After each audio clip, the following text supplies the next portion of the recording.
Bismillahirrahmanirrahim. Assalamualaikum warahmatullahi wabarakatuh. Perkenalkan, nama saya Nur Afifah dengan NIM 2204504502059, kelas BK 1C, Program Studi Bimbingan dan Konseling, jurusan Psikologi Pendidikan dan Bimbingan, Fakultas Ilmu Pendidikan, Universitas Negeri Makassar.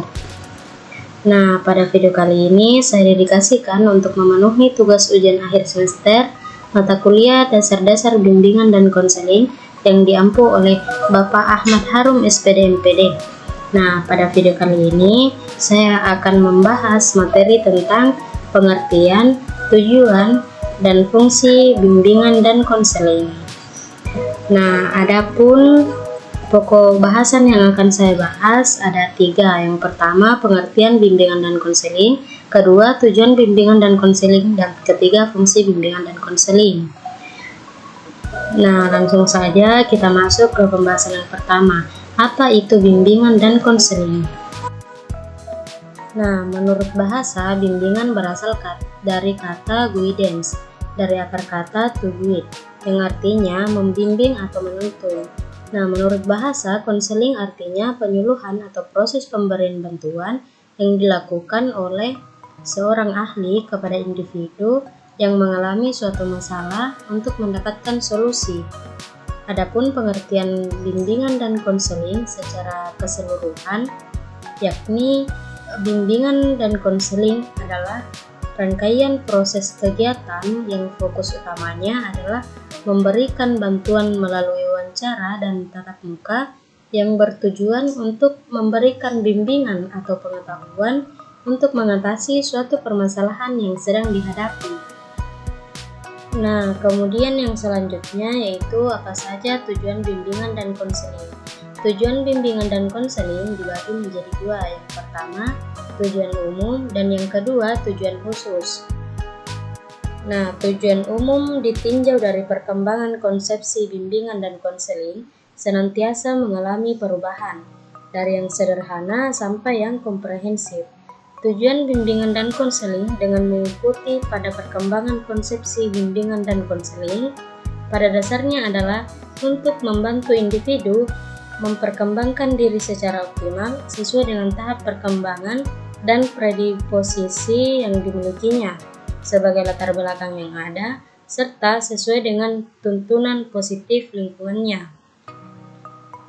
Adapun tujuan khusus dari bimbingan dan konseling merupakan penjabaran tujuan umum tersebut yang dikaitkan secara langsung dengan permasalahan yang dialami individu yang bersangkutan sesuai dengan kompleksitas permasalahannya.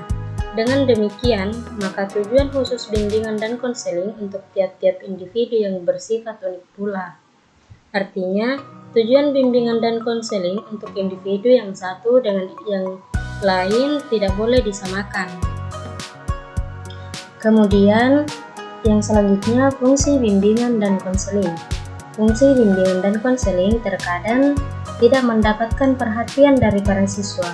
Padahal fungsi bimbingan dan konseling ini juga ikut berperan dalam perkembangannya di sekolah. Nah, fungsi bimbingan dan konseling di sekolah diantaranya pemahaman. Peserta didik tidak dapat menyesuaikan diri dengan lingkungannya secara dinamis dan konstruktif. Yang kedua, penyaluran. Nah, membantu peserta didik untuk menentukan kegiatan ekstrakurikuler, jurusan atau program studi dan memantapkan penguasaan karir yang sesuai dengan kemampuan, minat, dan bakatnya. Yang ketiga, adaptasi.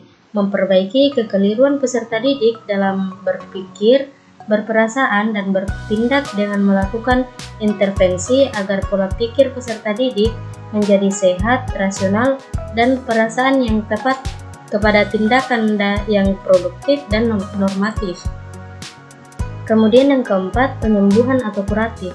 Pemberian bantuan kepada peserta didik yang telah mengalami masalah pribadi, sosial, belajar, maupun karir. Fungsi bimbingan dan konseling menurut para ahli, menurut Prayitno dan Ampi, menyatakan fungsi bimbingan dan konseling ditinjau dari kegunaan atau manfaat ataupun keuntungan-keuntungan yang diperoleh melalui layanan tersebut. Adapun fungsi-fungsi itu banyak dan dapat dikelompokkan menjadi 4 fungsi. Yang pertama, fungsi pemahaman. Yang kedua, fungsi pencegahan. Yang ketiga, fungsi penuntasan. Dan yang terakhir, fungsi pemeliharaan dan pengembangan. Nah, sekian apa yang dapat saya jelaskan pada video kali ini. Lebih dan kurangnya mohon dimaafkan. Terima kasih telah menonton, dan saya ucapkan wabillahi taufiq wal hidayah. Wassalamualaikum warahmatullahi wabarakatuh.